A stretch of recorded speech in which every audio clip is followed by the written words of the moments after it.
Hello students, my name is Nitin Kumar Sahu. I am assistant professor from mechanical department from Sagar Institute of Science and Technology, Gandhinagar Bhopal. Dear students, last class में हमने discuss किया था 4 stroke petrol engine, 4 stroke diesel engine, 2 stroke petrol engine and 2 stroke diesel engine. तो आज हम इनमें comparison देखेंगे और इनमें डिफरेंसेस देखेंगे कि इनमें डिफरेंसेस क्या क्या होता है. तो सबसे पहले हम लोग डिस्कस करेंगे comparison between diesel engine and petrol engine. ठीक है, डीजल इंजन और पेट्रोल इंजन में क्या क्या डिफरेंसेस होते हैं, तो हम पॉइंट वाइज इसे डिस्कस करेंगे. ठीक है, देखिए सबसे पहला पॉइंट क्या लिखा हुआ है. पेट्रोल इंजन में it has carburettor, it has got carburettor, ignition coil and spark plug. अब देखिए जो आपका पहला वाला जो आपका प्रोसेस होता है सक्शन स्ट्रोक पे, पेट्रोल इंजन में जो आपका सक्शन वाला प्रोसेस होता था, हमें पता था कि सक्शन प्रोसेस में क्या होता है कि पेट्रोल और एयर का जो मिक्सचर है वो आपका सिलेंडर के अंदर आता है. तो ये जो पेट्रोल और एयर का जो मिक्सचर आ रहा है ये आपका कार्बोरेटर से होते हुए आता है. ठीक है, तो आपका पेट्रोल इंजन में क्या यूज़ होता है, कार्बोरेटर यूज़ होता है. इसके अलावा हमें पता है कि इस पर स्पार्क प्लग यूज़ होता है और एक एडिशनल कॉइल जिसे हम इग्निशन कॉइल बोलते हैं ये भी आपका यूज़ होती है. तो पेट्रोल इंजन में क्या हो जाएगा, कार्बोरेटर, इग्निशन कॉइल और स्पार्क प्लग यूज़ होगा. यदि हम डीजल इंजन की बात करेंगे तो डीजल इंजन में कार्बोरेटर, इग्निशन कॉइल और स्पार्क प्लग यूज़ नहीं होते. ठीक है, इसमें क्या यूज़ होता है, इसमें आपका फ्यूल इंजेक्टर यूज़ होता है. ठीक है, देखिए नीचे पॉइंट लिखा हुआ भी है, आप यहाँ पे 5th पॉइंट देखेंगे तो यहाँ लिखा हुआ भी है, it has got fuel injector, fuel injection pump and injector. ठीक है, तो यदि हम पेट्रोल इंजन की बात करेंगे तो पेट्रोल इंजन में क्या यूज़ होगा, आपका कार्बोरेटर यूज़ होगा, इग्निशन कॉइल और स्पार्क प्लग यूज़ होगा. जबकि डीजल में ये तीनों यूज़ नहीं होते हैं. इसमें क्या यूज़ होगा, डीजल में आपका it has got fuel injector pump and injector. इसमें फ्यूल इंजेक्टर यूज़ होता है. क्यों, क्योंकि इसमें हम फ्यूल को क्या करते हैं, सेकेंड स्ट्रोक के एंड में हम फ्यूल को क्या करते हैं, फ्यूल को स्प्रे के फॉर्म में फ्यूल इंजेक्टर की हेल्प से इंजेक्ट करते हैं. और यदि हम पेट्रोल की बात करेंगे तो इसमें आपका फ्यूल इंजेक्टर या फिर फ्यूल पंप जो है वो आपका यूज़ नहीं होता है. ठीक है, इसमें क्या यूज़ होता है, कार्बोरेटर और इग्निशन कॉइल यूज़ होता है. कंप्रेशन रेशियो की बात करेंगे तो पेट्रोल इंजन जो होता है आपका, पेट्रोल इंजन के केस में जो कंप्रेशन रेशियो हमको मिलता है वो 5:1 से 8:1 मिलता है. जबकि यदि हम डीजल इंजन के कंप्रेशन रेशियो की बात करते हैं तो ये कंप्रेशन रेशियो आपका होता है 14:1 to 22:1. ठीक है, कंप्रेशन रेशियो हमने देखा था कि कंप्रेशन रेशियो बेसिकली सिलेंडर के साइज को रिप्रेजेंट करता है. तो कंप्रेशन रेशियो कम है तो हम ये बोल सकते हैं कि सिलेंडर का जो साइज होगा, मतलब इंजन का जो साइज होगा वो क्या होगा, कम होगा.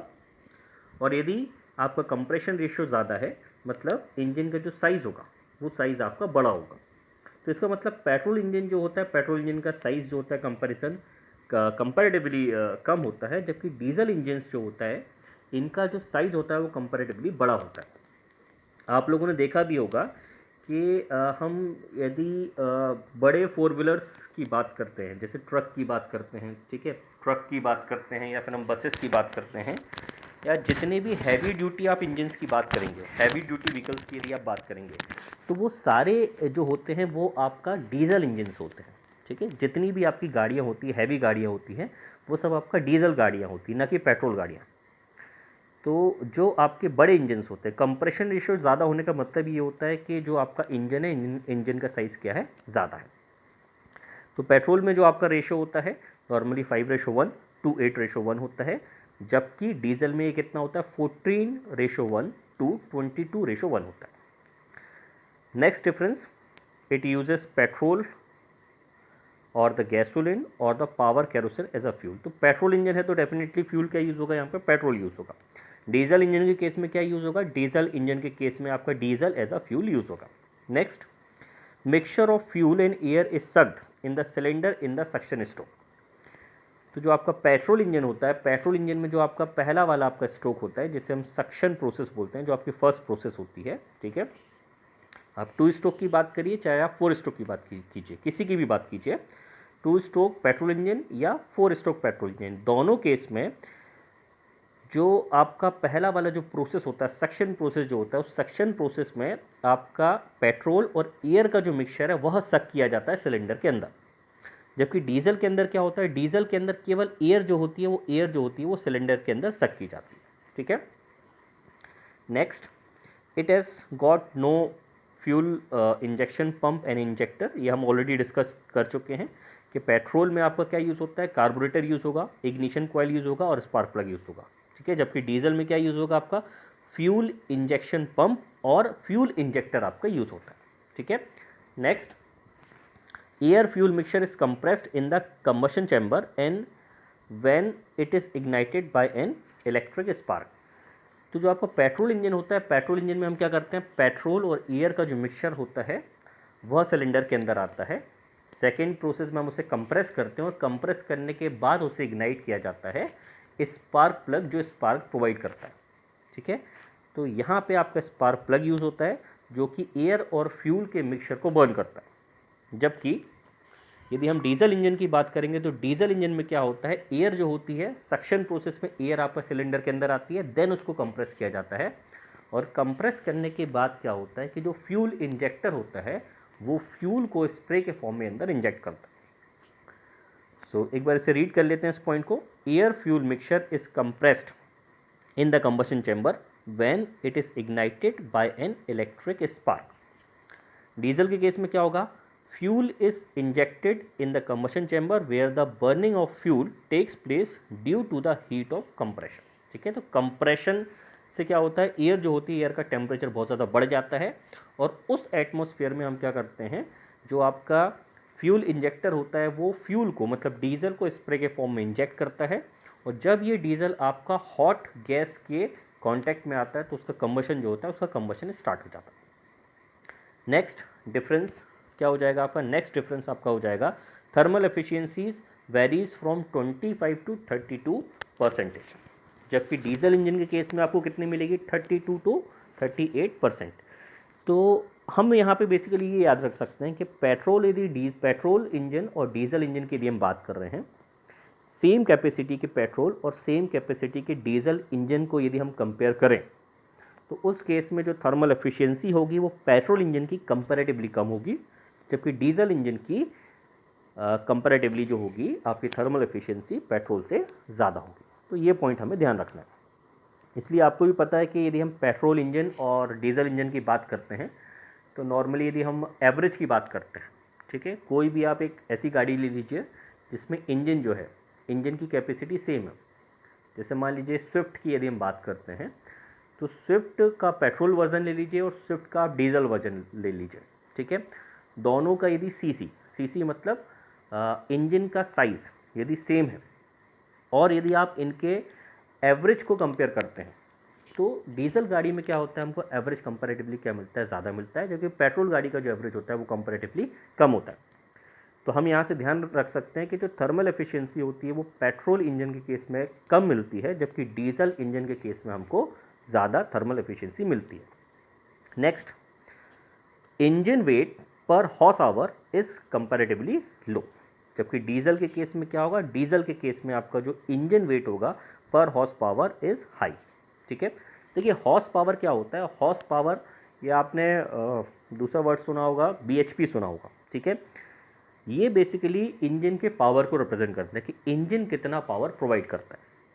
तो यदि हम सेम कैपेसिटी का मतलब सेम हॉर्स पावर प्रोवाइड करने वाले दो इंजन को कंपेयर कर रहे हैं, एक आपका पेट्रोल है और दूसरा आपका डीजल है, तो पेट्रोल वाला जो इंजन होता है उसका जो वेट होता है वो कंपैरेटिवली कैसा मिलेगा, कंपैरेटिवली लो होगा उसका वेट, जबकि डीजल वाला जो इंजन होगा उसका जो वेट होगा वो कंपैरेटिवली कैसा होगा, हाई होगा। Next, operating cost is high for the petrol engine and operating cost is low for the diesel engine। तो ऑपरेटिंग कॉस्ट मतलब ऑपरेट करने के लिए, ठीक है, किसी इंजन को ऑपरेट करने के लिए, चलाने के लिए जो कॉस्ट होती है, ठीक है, तो जो ऑपरेटिंग कॉस्ट है वो पेट्रोल इंजन के केस में ज़्यादा आती है, जबकि डीजल इंजन के केस में क्या होती है, कंपैरेटिवली लो आती है। तो ये हमारा कंपैरिजन कंप्लीट होता है between diesel engine and petrol engine. Next हम लोग डिस्कस करेंगे comparison between 4 stroke engine and 2 stroke engine. तो देखिए 4 स्ट्रोक इंजन हमको पता है कि 4 स्ट्रोक इंजन में 4 स्ट्रोक होते हैं। 4 स्ट्रोक का मतलब क्या था कि जो आपका पिस्टन रहेगा वो 4 बार अप एंड डाउन मोशन करेगा, पीडीसी टीडीसी से बीडीसी आएगा, बीडीसी से अगेन टीडीसी, फिर बीडीसी, फिर टीडीसी, तो 4 बार अप एंड डाउन मोशन ये करता है।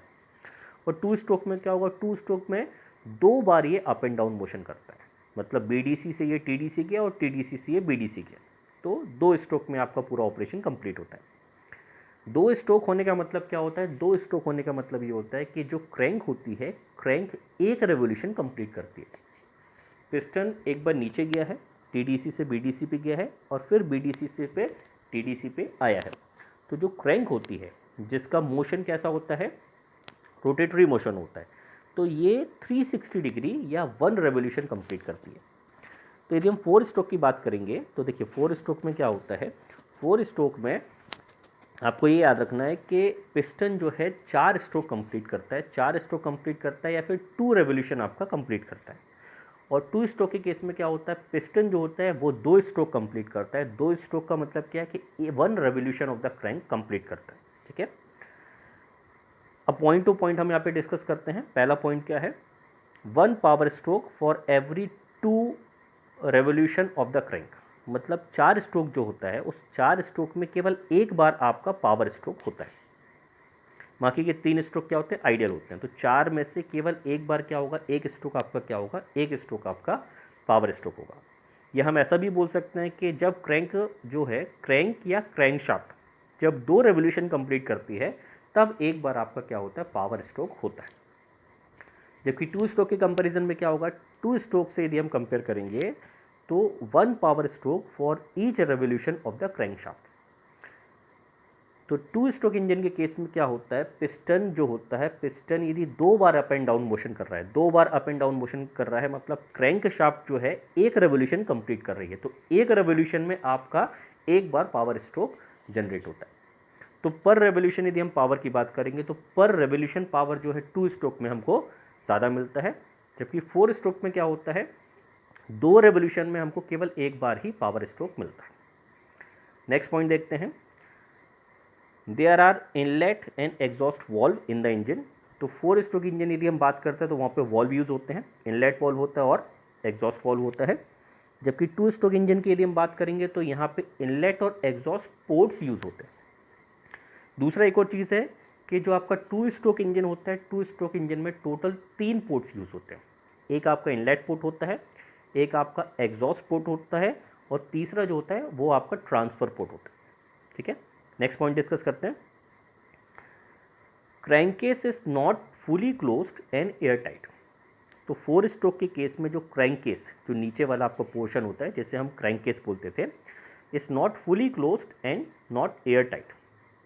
लेकिन 2 स्ट्रोक के केस में हमें पता है कि जो क्रैंकेस होता है it is fully closed end air tight, ठीक है। याद करिए कि जब आपका जो पिस्टन था वो आपका बीडीसी से टीडीसी पे जा रहा था 2 स्ट्रोक के केस में, तो आपका 2 प्रोसेस हो रही थी। पहली प्रोसेस हो रही थी सक्शन प्रोसेस और दूसरी हो रही थी आपका कंप्रेशन प्रोसेस। दोनों प्रोसेस एक साथ हो रही थी।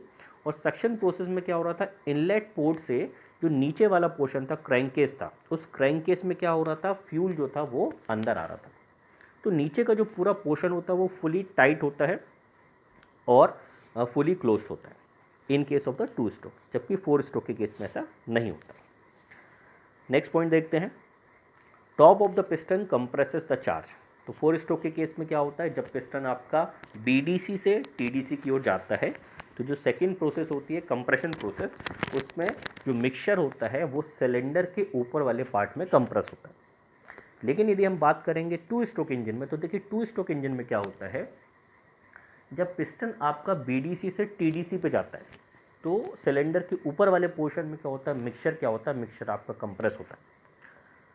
इसके बाद जब पिस्टन आपका टीडीसी से बीडीसी पे आता है तो ऊपर तो आपका एक्सपांशन प्रोसेस होती है, ठीक है। एक्सपांशन के साथ साथ एक और प्रोसेस हो रही थी, डेट इज एग्जॉस्ट प्रोसेस, मतलब जो बर्न मिक्सचर है वो उसके बाद क्या होता है, सिलेंडर से बाहर निकलता है।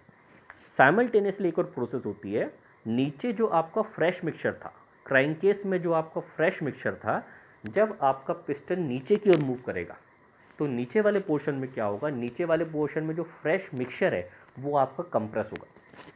और जैसे ही ट्रांसफर पोर्ट ओपन होता है तो ये नीचे जो क्रैंकेस में जो आपका फ्रेश मिक्सचर था, ये ट्रांसफर पोर्ट से ट्रांसफर होकर कहाँ पहुँच जाता है, सिलेंडर के ऊपर वाले पोर्शन में पहुंच जाता है। तो इसका मतलब ये है कि टू स्ट्रोक के केस में जो कंप्रेशन हो रहा है वो ऊपर भी होता है और नीचे भी होता है। तो इसलिए पॉइंट लिखा हुआ है both sides of the piston compresses the charge.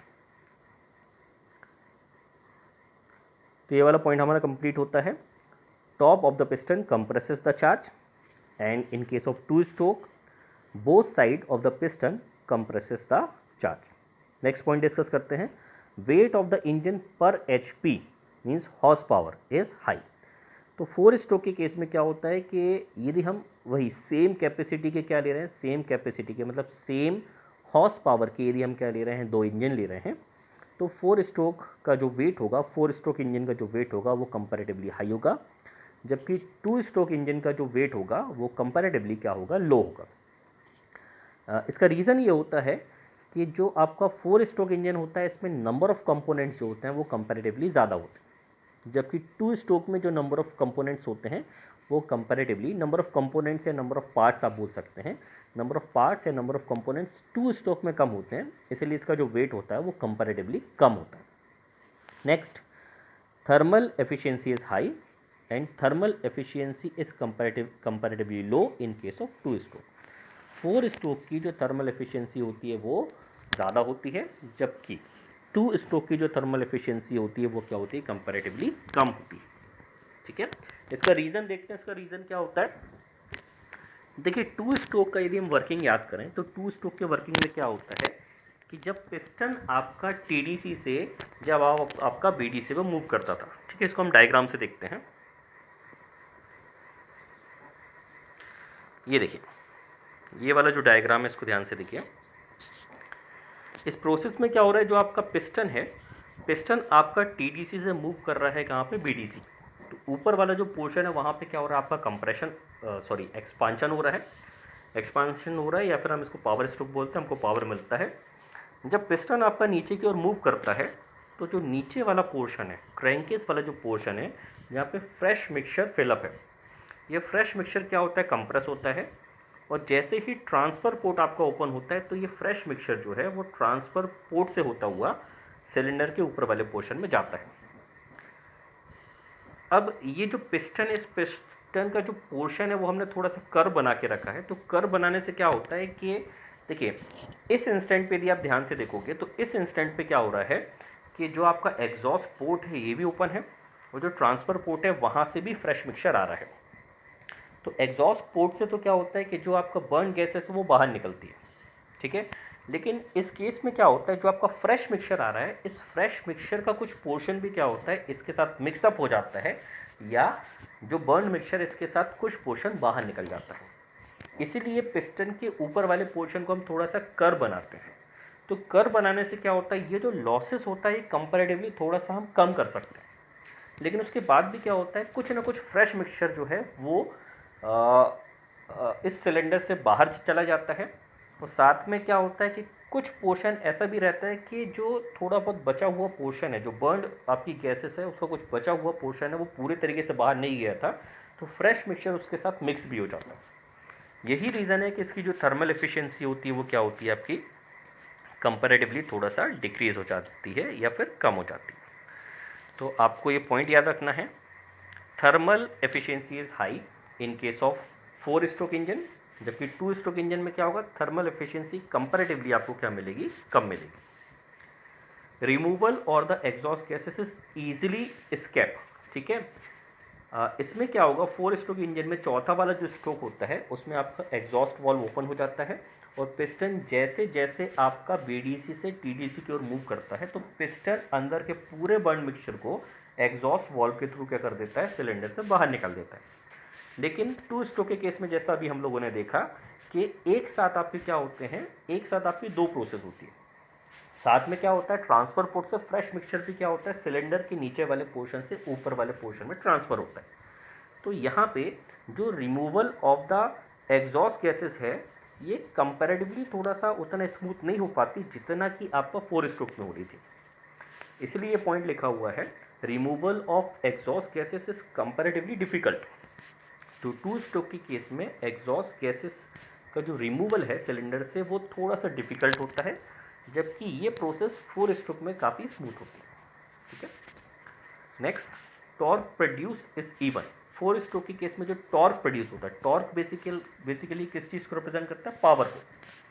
हमको पावर जो मिल रहा है, जो टॉर्क हमको मिल रहा है, वो जो आपका 4 स्ट्रोक के केस में होता है that is more even. Even मतलब हम ये बोल सकते हैं कि जो टॉर्क हमको मिल रहा है पर रेवोल्यूशन, उसका जो वैल्यू है वो ज़्यादा वेरी नहीं कर रहा है। ठीक है, तो torque produces even in case of the 4 stroke. जबकि 2 स्ट्रोक की यदि हम बात करेंगे तो 2 स्ट्रोक में जो टॉर्क मिलता है डेट इज लेस इवन, मतलब उसमें थोड़ा फ्लक्चुएशन ज़्यादा होता है। एक फिक्स वैल्यू जो है वो हर रेवोल्यूशन में हमको नहीं मिलती है, उसमें थोड़ा सा वेरिएशन जो हो रहा है, जो टॉर्क मिल रहा है वो टॉर्क की वैल्यू में वेरिएशन ज़्यादा होता है। ठीक है, तो बहुत सिंपल वर्ड्स में आप याद रखिए, टॉर्क जो हमको मिल रहा है 4 स्ट्रोक में वो कंपैरेटिवली इवन मिल रहा है, जबकि 2 स्ट्रोक में इसमें लेस इवन मिल रहा है। ठीक है, next point, for a given weight engine would give only half of the power of 2 stroke, and in case of 2 stroke for the same weight 2 stroke engine gives twice the power that of the 4 stroke engine। तो देखिए ये हमने already पहले वाले point में discuss किया था कि जो आपका 4 स्ट्रोक होता है, 4 स्ट्रोक के केस में क्या होता है कि 2 रेवोल्यूशन में एक बार आपका पावर प्रोड्यूस होता है। जबकि क्या होगा यदि हम 2 स्ट्रोक की बात करेंगे तो 1 रेवोल्यूशन ऑफ द क्रैंक में क्या होता है, एक बार आपका प्रोड्यूस होता है, एक बार आपका पावर प्रोड्यूस होता है। तो 2 स्ट्रोक के केस में जब क्रैंक एक बार या एक चक्कर जब घूम रही है तो आपको एक बार पावर मिल गया, जबकि 4 स्ट्रोक के केस में जब क्रैंक 2 रेवोल्यूशन कर रही है, 2 पूरा चक्कर घूम रही है, तब आपको एक बार पावर मिल रहा है। तो यदि हम यहाँ पे पावर कंपेयर करेंगे, ठीक है, सेम वेट के इंजन के लिए, तो हमको ये समझ में आ रहा है कि जो हमको पावर मिल रहा है पर रेवोल्यूशन वो ज़्यादा किस में मिल रहा है, वो ज़्यादा मिल रहा है हमको 2 स्ट्रोक के केस में, और इट इज़ ऑलमोस्ट डबल। मतलब हम बात करेंगे कि एक पूरा जो साइकिल होता है उस पूरे साइकिल में हमको जो ज़्यादा पावर मिल रहा है वो ज़्यादा पावर किस में मिल रहा है, वो ज़्यादा पावर मिल रहा है 2 स्ट्रोक में, और इट इज़ ऑलमोस्ट 2 टाइम्स, ठीक है, compare to the 4 stroke engine. Next, all types of speed are possible. ठीक है, low speed and high speed, but in case of 2 stroke engine के केस में क्या होता है, mostly high speed engine are there, ज़्यादातर आपको हाई स्पीड इंजन ही मिलेंगे। Last point, the size of the flywheel is comparatively larger in case of 4 stroke, जबकि 2 स्ट्रोक में क्या होगा, size of the flywheel is comparatively small.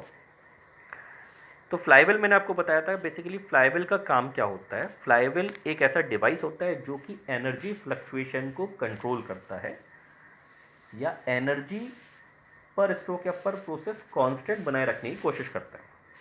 4 stroke के case में हमने देखा था कि 4 स्ट्रोक्स होते हैं, उन 4 स्ट्रोक्स में से केवल तीसरा वाला जो स्ट्रोक होता है उस तीसरे स्ट्रोक में क्या होता है, पावर प्रोड्यूस होता है, बाकी के 3 स्ट्रोक में पावर प्रोड्यूस नहीं होता है।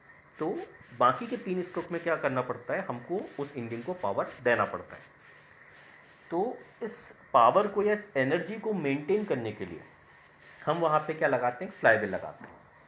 फ्लाईव्हील को हम डिफाइन कैसे कर सकते हैं, flywheel is a energy reservoir which control the fluctuation of the energy. जो आपका फ्लाईव्हील होता है वो एनर्जी फ्लक्चुएशन को कंट्रोल करता है। एनर्जी जो कम और ज़्यादा हो रही है, इस फ्लक्चुएशन को क्या करेगा, इस फ्लक्चुएशन को कंट्रोल करेगा। ठीक है, तो ये काम कैसे करता है कि जब ज़्यादा एनर्जी यहाँ पे ट्रांसफ़र होती है, जब ज़्यादा एनर्जी या ज़्यादा पावर जनरेट होता है तो ये उस एनर्जी को एब्जॉर्ब कर लेता है, लेकिन जब सिस्टम को इसकी ज़रूरत होती है तो सिस्टम को एनर्जी प्रोवाइड करता है। तो जब ज़्यादा एनर्जी प्रोड्यूस होगी तो ले लेगा, और जब सिस्टम को एनर्जी की ज़रूरत पड़ेगी तो सिस्टम को एनर्जी प्रोवाइड करेगा। फ्लाईव्हील का जो शेप होता है, it is like a wheel. एक व्हील आप लोगों ने देखा होगा, ठीक है, तो व्हील आपका एक सर्कुलर होता है, ठीक है, इसका जो पेरीफेरी वाला जो पोर्शन होता है वो काफ़ी हैवी होता है। तो जैसे मान लीजिए किसी चीज़ को, किसी बड़े से व्हील को यदि आपने तेज़ी से घुमाया और उसके बाद आपने मान लीजिए उसे छोड़ भी दिया, तो वो लगभग एक कांस्टेंट स्पीड से थोड़ी देर तक घूमता रहता है। वो तुरंत जो है तुरंत आपका स्टेशनरी नहीं होता, रेस्ट में नहीं आता है। तो फ्लाईव्हील भी यही काम करता है। फ्लाईव्हील को जब पावर मिलता है तो ये एक कांस्टेंट स्पीड से रोटेट करना स्टार्ट कर देता है, ठीक है, और बिकॉज ऑफ इट्स मोशन ये अपने सेल्फ मोशन के कारण या सेल्फ इनर्शिया के कारण क्या करता है, बाकी के जो 3 स्ट्रोक होते हैं, बाकी के 3 स्ट्रोक में मोशन प्रोवाइड करता है या पावर प्रोवाइड करता है।